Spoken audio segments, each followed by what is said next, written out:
কিন্তু পতিত, পরাজিত, বিতাড়িত ফ্যাসিস্ট চক্র জনগণের কাছ থেকে রাষ্ট্রের মালিকানা কেড়ে নিয়েছিল জনগণের সকল গণতান্ত্রিক রাজনৈতিক অধিকার। অবশেষে দীর্ঘ আন্দোলন সংগ্রামের ধারাবাহিকতায় হাজারো প্রাণের বিনিময়ে জনগণের কাছে রাষ্ট্রের মালিকানা ফিরিয়ে দেওয়ার এক মাহেন্দ্রক্ষণ আমাদের সামনে উপস্থিত। আগামী 12ই ফেব্রুয়ারি অনুষ্ঠিত হতে যাচ্ছে গণতান্ত্রিকামী জনগণের বহুল আকাঙ্ক্ষিত জাতীয় নির্বাচন। প্রিয় দেশবাসী, রাষ্ট্র, রাজনীতি এবং সরকারে জনগণের অধিকার প্রতিষ্ঠার এই শুভ সময় মহান আল্লাহর দরবারে শুকরিয়া আদায় করে আমি আপনাদের সামনে কয়েকটি কথা বলতে চাই। গণতান্ত্রিকামী জনগণের সামনে এমন একটি শুভ সময় হঠাৎ করেই আসেনি। এর জন্য বাংলাদেশ জাতীয়তাবাদী দল বিএনপি সহ গণতন্ত্রের পক্ষের সকল রাজনৈতিক দল এবং গণতান্ত্রিকামী জনগণকে দীর্ঘ 1.5 দশকেরও বেশি সময় ধরে আন্দোলন সংগ্রাম করতে হয়েছে। ফ্যাসিবাদ বিরোধী এই ধারাবাহিক আন্দোলনে হাজার হাজার মানুষকে গুম, খুন, অপহরণ করা হয়েছিল। আয়নাঘর নামক এক বর্বর বন্দিখানা যেন হয়ে উঠেছিল জ্যান্ত মানুষের কবরস্থান। শুধুমাত্র 2024 সালে ছাত্র জনতার ঐতিহাসিক গণ অভ্যুত্থানেই 14 শতাধিক মানুষকে হত্যা করা হয়েছে। আহত হয়েছেন কমপক্ষে 30,000 মানুষ। বাংলাদেশের জন্মযুদ্ধ থেকে আজ পর্যন্ত দেশে গণতন্ত্র এবং মানুষের অধিকার প্রতিষ্ঠার জন্য বিভিন্ন সময় যারা শহীদ হয়েছেন তাদের মাগফিরাত কামনা করছি। যারা আহত হয়েছেন তাদের প্রতি জানাই গভীর সহানুভূতি এবং সহমর্মিতা। হতাহতদের শোক সন্তপ্ত পরিবারের প্রতি জানাই গভীর সমবেদনা। প্রিয় দেশবাসী, 1971 সালের স্বাধীনতা অর্জনের যুদ্ধ, 1975 সালের 7ই নভেম্বরের আধিপত্যবাদ ও তাবেদার অপশক্তি বিরোধী বাংলাদেশ, 90-এর স্বৈরাচার বিরোধী আন্দোলন, শাপলা চত্বরের গণহত্যা কিংবা সর্বশেষ 2024 সালের স্বাধীনতা রক্ষার যুদ্ধ, ইতিহাসের এমন প্রতিটি বাঁকে হাজারো লক্ষ মানুষ অকাতরে জীবন দিয়েছেন। একটি প্রাণের সমাপ্তির মধ্যে দিয়ে একটি পরিবারের স্বপ্ন ও সম্ভাবনা, আশা, আকাঙ্ক্ষারও মৃত্যু ঘটে। এই মানুষগুলো কেন এমন অকাতরে জীবন দিয়েছিলেন? কি ছিল তাদের চাওয়া? কোনো কিছু দিয়েই মৃত্যুর প্রতিদান হয় না।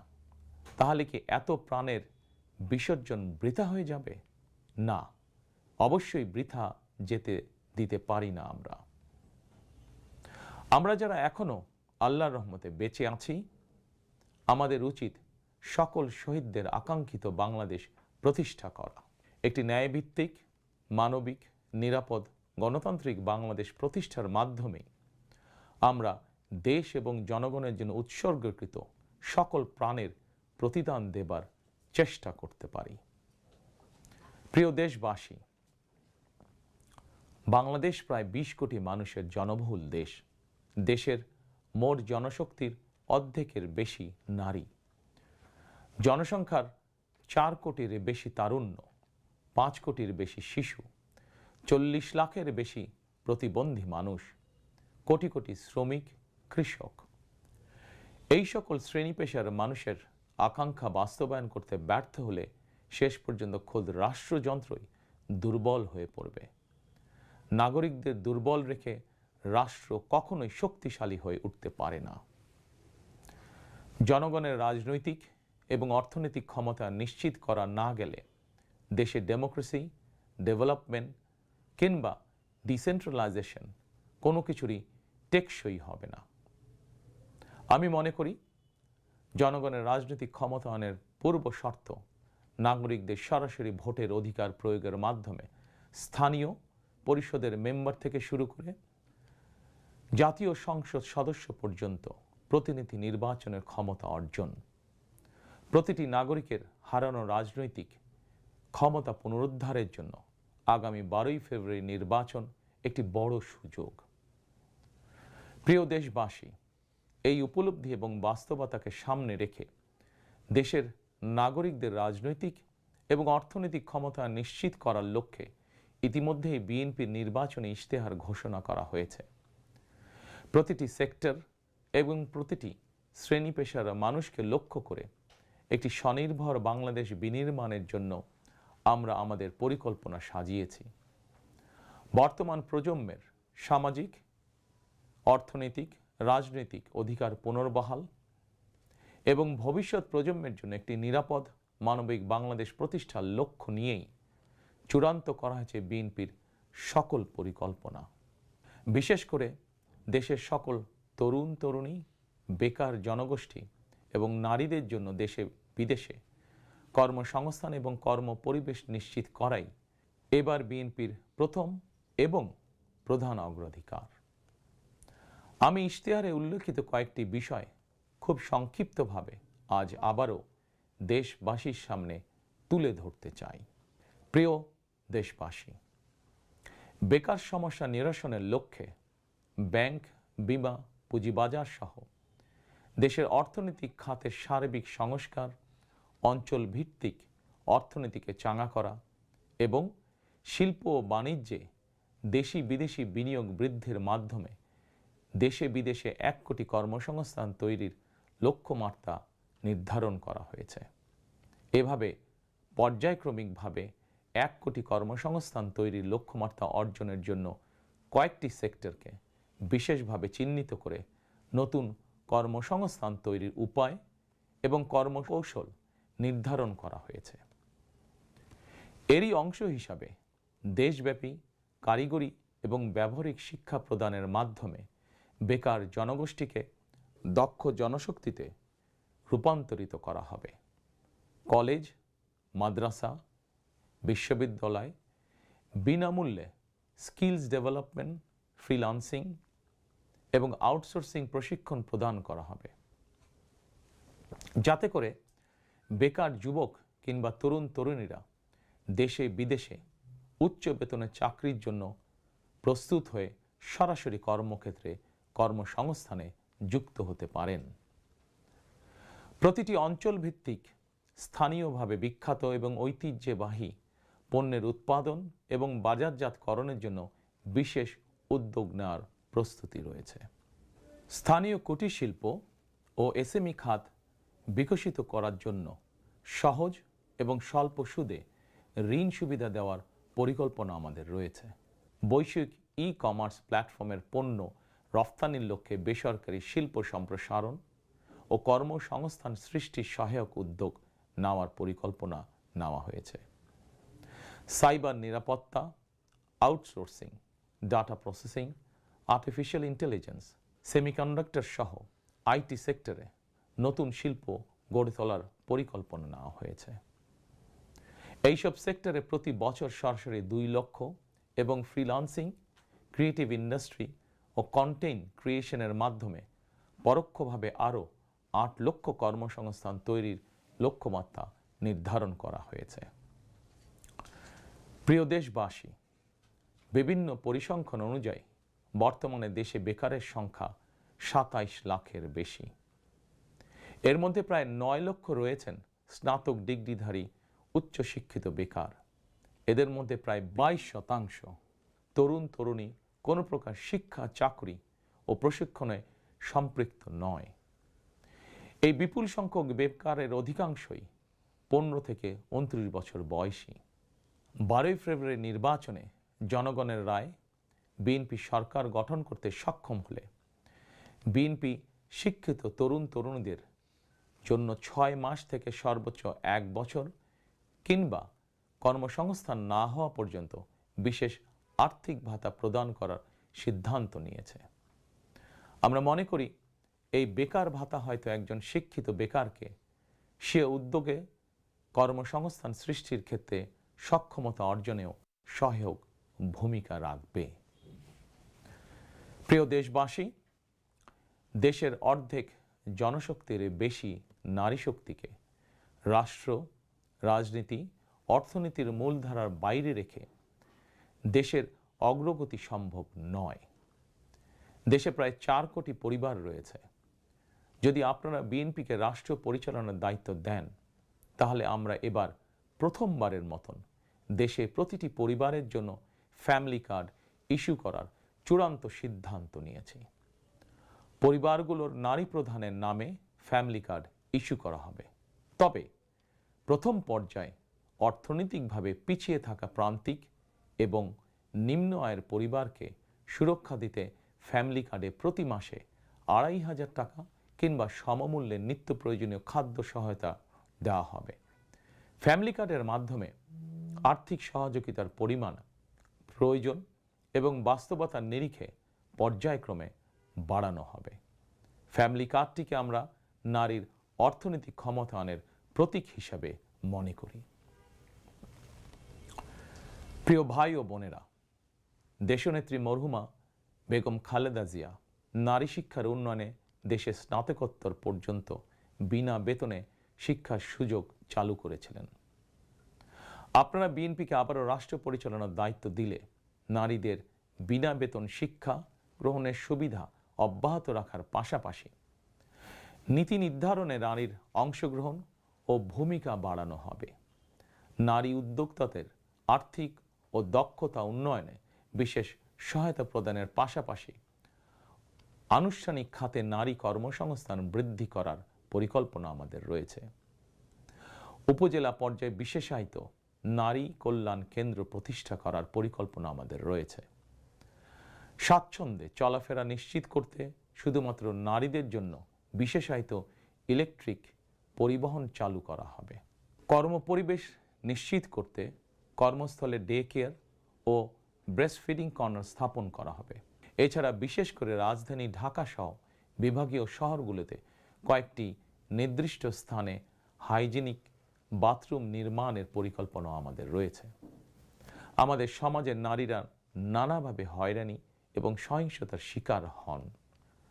বর্তমান সময়ে নারীর প্রতি সাইবার বুলিং উদ্বেগজনক রূপ নিয়েছে। বুলিং সহ নারীর প্রতি যে কোনো ধরনের সহিংসতা বন্ধে কঠোর আইন প্রয়োগের পরিকল্পনা এবং সিদ্ধান্ত আমাদের রয়েছে। নারী নির্যাতন ও ধর্ষণের বিরুদ্ধে দৃষ্টান্তমূলক শাস্তি নিশ্চিত অবশ্যই ইনশাআল্লাহ করা হবে। প্রিয় দেশবাসী, সময়ের সাথে সাথে অর্থনীতির নানা খাত বাড়লেও দেশের অর্থনীতি এখনো মূলত কৃষি নির্ভর। বিএনপি বিশ্বাস করে কৃষকের স্বার্থ রক্ষার অর্থ দেশের স্বার্থ রক্ষা। এজন্যই আমরা বলি, বাঁচলে কৃষক বাঁচবে দেশ। এই উপলব্ধি থেকেই আমরা কৃষকদের স্বার্থ রক্ষার জন্য কৃষকদের জন্য ফার্মার্স কার্ড ইস্যুর উদ্যোগ নিয়েছি। এই কার্ডের মাধ্যমে কৃষক একদিকে কৃষি সংক্রান্ত হালনাগাদ তথ্য পাবেন, অপরদিকে সরকারের কাছ থেকে পাবেন আর্থিক এবং অন্যান্য প্রয়োজনীয় সহযোগিতা। দেশে কোটি কোটি কৃষক শ্রমিক রয়েছেন, অধিকাংশই কর্মক্ষম। কর্মক্ষম কৃষকদের জন্য একদিকে যেরকম কর্মসংস্থান প্রয়োজন, অপরদিকে প্রয়োজন তাদের শ্রমের ন্যায্য মজুরি এবং নিরাপদ কর্মপরিবেশ।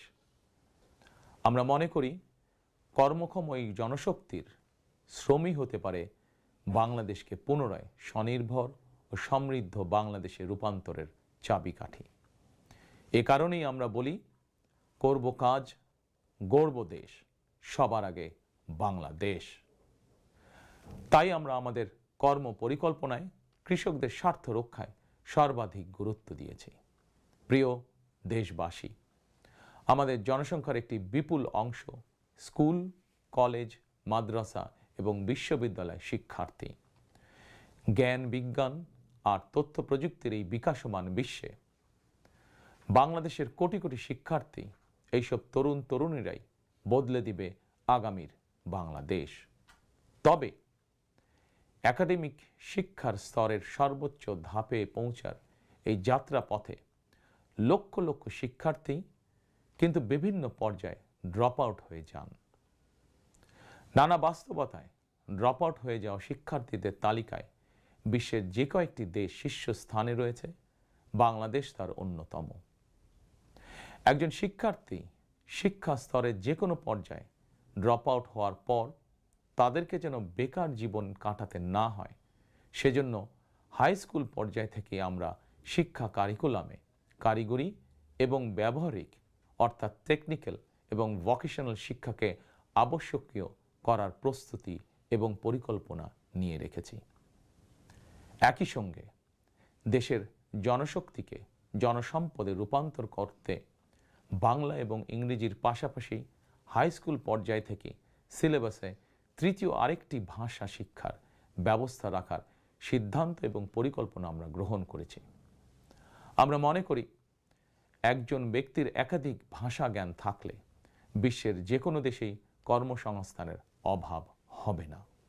বৈশ্বিক চ্যালেঞ্জ মোকাবেলা করে একজন শিক্ষার্থী যাতে যোগ্যতম হিসেবে এগিয়ে যেতে পারেন সেই চিন্তাকে সামনে রেখেই আমরা শিক্ষা বিশেষজ্ঞদের গবেষণা এবং সুপারিশের ভিত্তিতে শিক্ষা কারিকুলাম পরিমার্জনের পরিকল্পনাও চূড়ান্ত করেছি।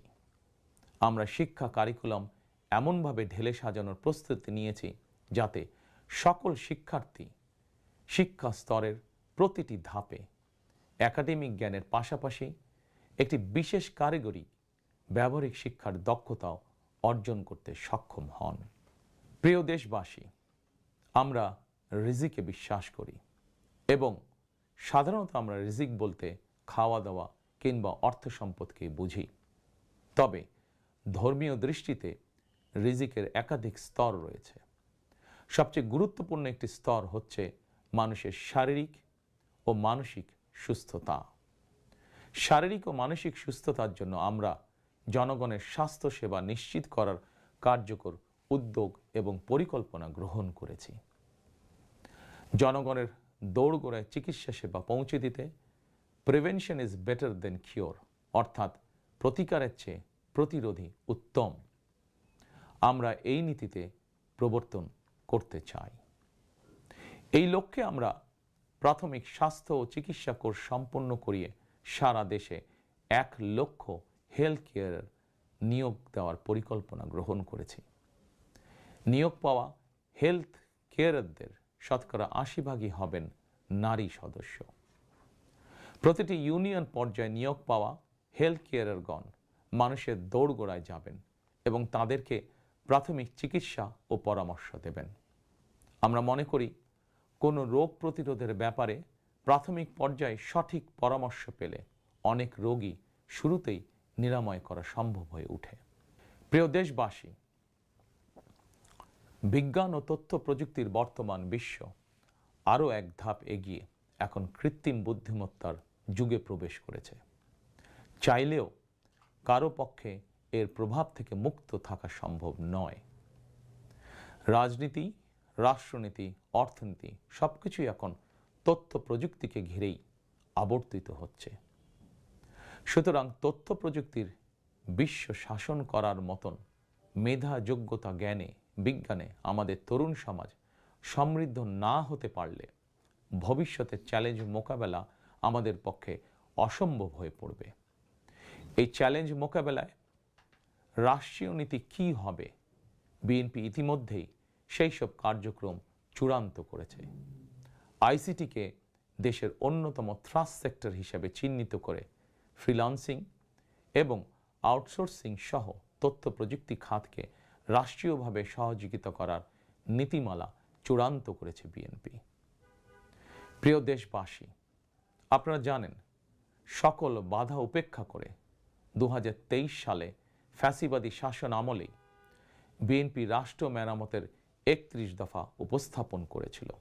এরপর প্রতিটি দফা কিভাবে বাস্তবায়ন করা হবে সেই বিষয়ে দেশে প্রবাসে বসবাসরত সংশ্লিষ্ট ক্ষেত্রে বিশেষজ্ঞদের সঙ্গে মাসের পর মাস আলোচনা করে কর্ম পরিকল্পনা বাস্তবায়নে প্রক্রিয়া এবং পদ্ধতিও চূড়ান্ত করা হয়েছে। প্রতিটি দফা বাস্তবায়নে ব্যয় নির্বাহের খাতও যথাযথভাবে চূড়ান্ত করা হয়েছে। কারণ আমরা মনে করি দেশ এবং জনগণের স্বার্থে কোনো শুভ উদ্যোগ নিলে সমস্যা হওয়ার কোনো কারণ নেই। বেগম খালেদা জিয়া রাষ্ট্রের টাকা দিয়েই বিনামূল্যে নারী শিক্ষার সুযোগ করে দিয়েছিলেন। প্রিয় দেশবাসী, আপনারা জানেন ফ্যাসিবাদের শাসন আমলে প্রতি বছর দেশ থেকে $16 বিলিয়ন পাচার করে দেওয়া হতো। এভাবে দুর্নীতি এবং টাকা পাচার আর অপচয় রোধ করা গেলে ফ্যামিলি কার্ড, ফার্মার্স কার্ড কিংবা বেকার ভাতা প্রদানের মতন ইতিবাচক উদ্যোগগুলো বাস্তবায়নের জন্য অর্থের সংকুলন অসম্ভব নয়। শুধু রাজনৈতিক সদিচ্ছার প্রয়োজন। জনস্বার্থে প্রতিশ্রুতি পূরণের রাজনৈতিক সদিচ্ছা বিএনপির রয়েছে।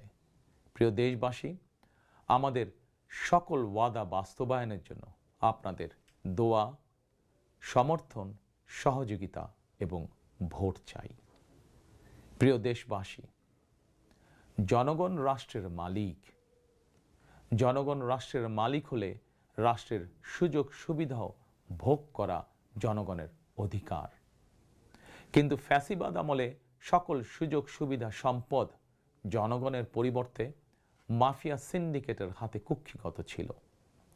সুতরাং এবারের নির্বাচনের মাধ্যমে বিএনপি শুধু রাষ্ট্রের মালিকানাই নয়, জনগণ যাতে ন্যায্যভাবে রাষ্ট্রীয় সুযোগ ও সুবিধাও ভোগ করতে পারেন, বিএনপি সেটিকেও ইনশাল্লাহ নিশ্চিত করতে চায়। প্রিয় দেশবাসী, সমাজের প্রতিটি শ্রেণী পেশার মানুষের প্রতি লক্ষ্য রেখেই আমরা আমাদের আগামীর বাংলাদেশ গড়ার পরিকল্পনা সাজিয়েছি। আমাদের এই পরিকল্পনা থেকে সমাজের কোনো অংশই বাদ যায়নি। দেশে প্রতিবন্ধী প্রায় 40 লক্ষ মানুষের কল্যাণ নিয়েও আমাদের পরিকল্পনা রয়েছে। আমরা মনে করি প্রতিবন্ধী মানুষদের প্রতি শুধু পরিবার নয়, রাষ্ট্রেরও বিশেষ দায়িত্ব রয়েছে। আমরা সেই দায়িত্ব যথাযথভাবে পালন করতে চাই। বাংলাদেশে প্রায় 2 লক্ষ মসজিদ রয়েছে। এই মসজিদের কয়েক লক্ষ খতিব, ইমাম, মুয়াজ্জিম সাহেব রয়েছেন।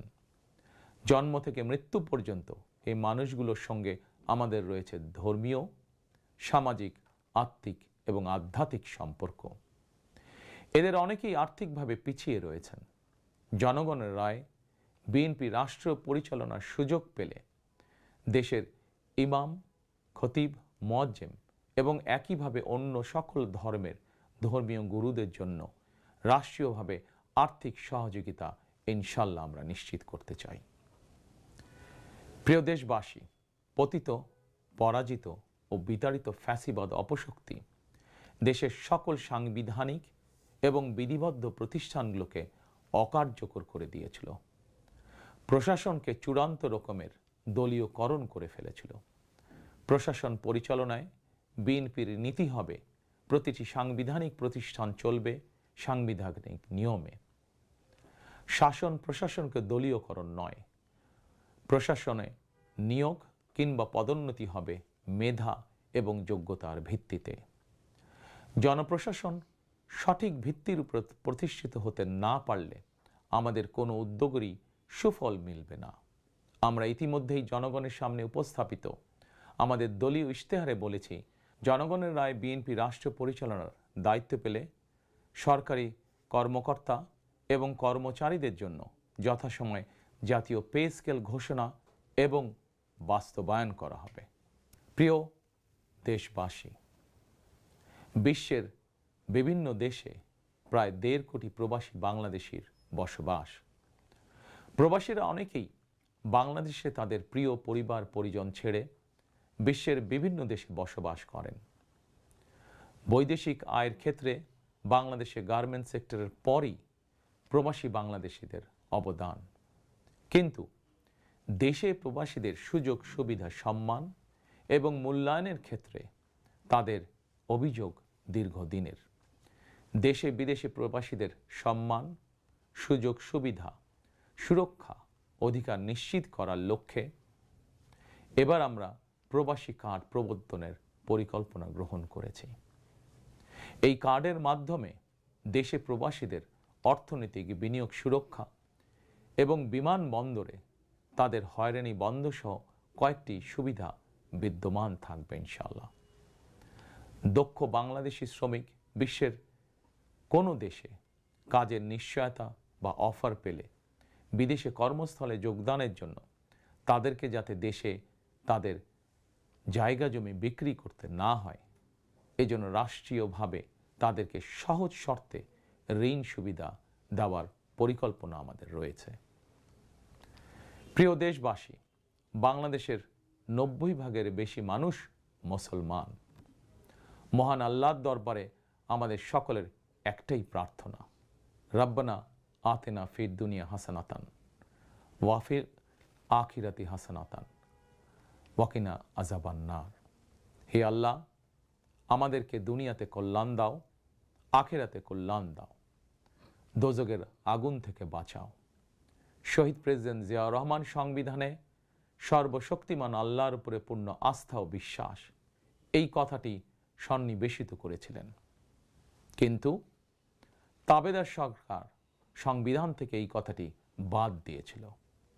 আল্লাহর রহমতে আগামী 12ই ফেব্রুয়ারি নির্বাচনে জনগণের রায় বিএনপি পুনরায় রাষ্ট্র পরিচালনার দায়িত্ব পেলে সর্বশক্তিমান আল্লাহর উপর পূর্ণ আস্থা ও বিশ্বাস, এই কথাটি সংবিধানে পুনরায় সন্নিবেশিত করা হবে ইনশাআল্লাহ। প্রিয় দেশবাসী, আমাদের এই ধর্মীয় বিশ্বাস এবং মূল্যবোধের বিরুদ্ধে বিভিন্ন সময় সামাজিক রাজনৈতিক আগ্রাসন চালানোর অপচেষ্টা হয়েছিল। অপরদিকে দেশ বরেণ্য অনেক আলেম ওলেমা সোচ্চার কণ্ঠে বলেছেন, কেউ কেউ স্রেফ দলীয় স্বার্থ হাসিলের জন্য ধর্মের অপব্যাখ্যা করে বিশ্বাসী মুসলমানদেরকে বিভ্রান্ত করারও অপচেষ্টা চালাচ্ছে। সুতরাং সকল বিশ্বাসীদের প্রতি আহ্বান, কেউ যেন বিশ্বাসী মুসলমানদেরকে বিভ্রান্ত করতে না পারে, সে ব্যাপারে আমাদের সকলকে সতর্ক থাকতে হবে। বিএনপি এমন একটি নিরাপদ বাংলাদেশ গড়তে চায় যেখানে মুসলমান, হিন্দু, বৌদ্ধ, খ্রিস্টান, বিশ্বাসী, অবিশ্বাসী কিংবা সংশয়বাদী, পাহাড়ে কিংবা সমতলে বসবাসকারী প্রতিটি নাগরিক নিরাপদ থাকবে। 1971 সালের স্বাধীনতা যুদ্ধ সময় কে কোন ধর্মের এটি কোনো জিজ্ঞাসা ছিল না। 2024 সালের স্বাধীনতা রক্ষার যুদ্ধেও কে কোন ধর্মের, কার কি ধর্মীয় পরিচয়, এটি কোনো জিজ্ঞাসা ছিল না। আমরা মনে করি ধর্ম যার যার, রাষ্ট্র সবার। প্রতিটি ধর্মের মানুষ নিজ নিজ ধর্মীয় বিশ্বাস এবং রীতি অনুযায়ী যার যার ধর্ম পালন করবেন। এটি একটি আধুনিক সভ্য সমাজের রীতি। সকল নাগরিকের শান্তি এবং নিরাপত্তা নিশ্চিত করা রাষ্ট্রের দায়িত্ব। ধর্ম যার যার, নিরাপত্তা পাবার অধিকার সবার। প্রিয় দেশবাসী, দেশের গত 55 বছরের ইতিহাসে এটি বারবার প্রমাণিত হয়েছে, দেশের গণতান্ত্রিকামী জনগণ তাদের স্বাধীনতা হরণকারী স্বৈরাচার, ধর্মীয় চরমপন্থা কিংবা উগ্রবাদ কোনোটিকেই পছন্দ করে না। নিজ নিজ ধর্মীয় বিশ্বাস এবং সংস্কৃতি বজায় রেখেই যাতে আমরা সকলে মিলেমিশে একটি নিরাপদ বাংলাদেশ গড়তে পারি, এ লক্ষ্যেই স্বাধীনতার ঘোষকের যুগান্তকারী রাজনৈতিক দর্শন ছিল বাংলাদেশি জাতীয়তাবাদ। দল, মত, ধর্ম, বর্ণ নির্বিশেষে এই বাংলাদেশ আমাদের সবার, আমরা সবাই বাংলাদেশী। প্রিয় দেশবাসী, দেশের জনগণের সমর্থনে বিএনপি অতীতে বহুবার রাষ্ট্র পরিচালনার সুযোগ পেয়েছে। স্বাধীনতার ঘোষক জিয়াউর রহমান রাষ্ট্র পরিচালনার দায়িত্ব পেয়ে দেশকে স্বনির্ভর বাংলাদেশ হিসাবে গড়ে তুলেছিলেন। বাংলাদেশের স্বার্থের পক্ষে থাকার কারণেই তাকে শাহাদাত বরণ করতে হয়েছে। আমার মা মরহুমা বেগম খালেদা জিয়া, যাকে বাংলাদেশের জনগণ অর্থাৎ আপনারাই দেশনেত্রী উপাধি দিয়েছিলেন, তিনি কখনোই আপনাদের সম্মানের অমর্যাদা করেননি। জীবনের শেষ বয়সে এসেও তিনি জেল জুলুম বরণ করেছেন, কিন্তু বাংলাদেশের স্বার্থের সঙ্গে আপোষ করেননি। সন্তান হিসাবে আমি জানি তার কাছে অনেক প্রস্তাব এসেছিল। তিনি চাইলেই সেই প্রস্তাব গ্রহণ করে জেল জুলুম এড়িয়ে বিদেশে চলে যেতে পারতেন, কিন্তু তার হৃদয় জুড়ে ছিল বাংলাদেশ। দেশের স্বাধীনতাপ্রিয় গণতান্ত্রিকামী জনগণের বিশ্বাস ছিল খালেদা জিয়া জালিমের কারাগারে থাকলেও তিনি তাবেদার অপশক্তির ভয়ের কারণ। খালেদা জিয়াও জনগণের বিশ্বাস এবং ভালোবাসার মর্যাদা দিয়েছিলেন। তিনি দেশেই থেকেছিলেন শেষ দিন পর্যন্ত। প্রিয় দেশবাসী, ফ্যাসিবাদ মুক্ত বাংলাদেশে আপসীন নেত্রী বেগম খালেদা জিয়া দেশে পুনরায় গণতন্ত্রকে প্রাতিষ্ঠানিক রূপ দিতে চেয়েছিলেন, জনগণের অধিকার প্রতিষ্ঠা করতে চেয়েছিলেন। দেশের স্বাধীনতা প্রিয় গণতান্ত্রিকামী জনগণের সামনে খালেদা জিয়ার আকাঙ্ক্ষা পূরণের সেই সময় উপস্থিত। আগামী 12ই ফেব্রুয়ারি রাষ্ট্র ও সরকারের জনগণের অধিকার প্রতিষ্ঠার দিন।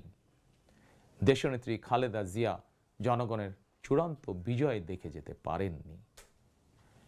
প্রিয় দেশবাসী, সারা দেশের সকল ছাত্র জনতা, কৃষক, শ্রমিক, রিক্সা চালক, গার্মেন্টস কর্মী, ফুটপাতের হকার থেকে শুরু করে শিক্ষক, সাংবাদিক, শিল্পী, বুদ্ধিজীবী, পেশাজীবী, শ্রমজীবী, সরকারি বেসরকারি চাকরিজীবী, ব্যবসায়ী কিংবা শিল্প উদ্যোক্তা এবং দেশের সকল মায়েরা, বোনেরা, সবার কাছে আমার বিনীত আবেদন, আপনারা যারা শহীদ জিয়াকে ভালোবাসেন, দেশনেত্রী বেগম খালেদা জিয়াকে ভালোবাসেন, স্বাধীনতা ও গণতন্ত্রকে ভালোবাসেন, আগামী 12ই ফেব্রুয়ারি জাতীয় নির্বাচনে আপনারা ধানের শীষকে বিজয় করুন।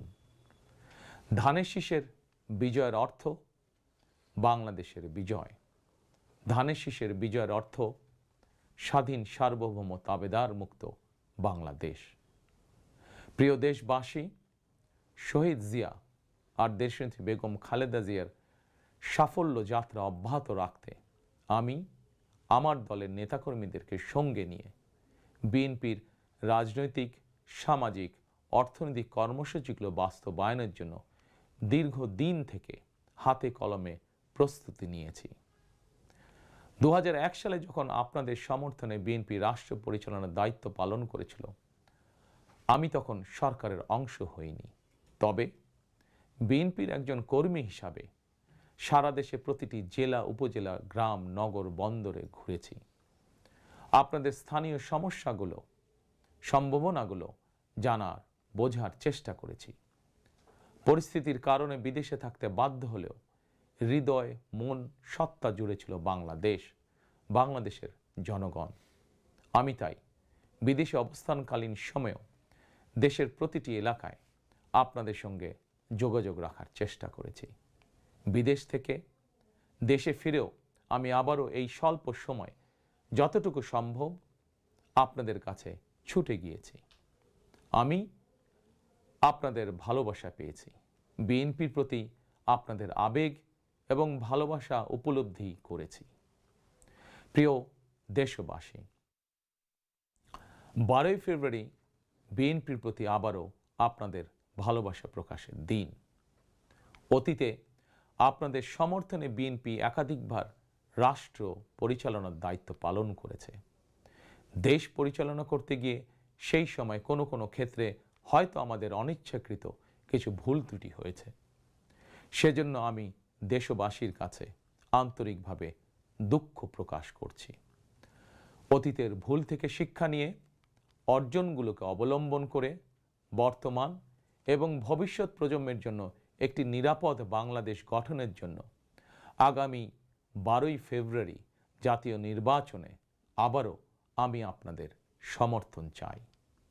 আমি দেশ এবং জনগণের জন্য, আপনার এবং আপনার পরিবারের সদস্যদের জন্য যেসব পরিকল্পনা গ্রহণ করেছি, প্রতিটি পরিকল্পনা বাস্তবায়নের জন্য ধানের শীষে আপনাদের সমর্থন এবং আপনাদের ভোট চাই।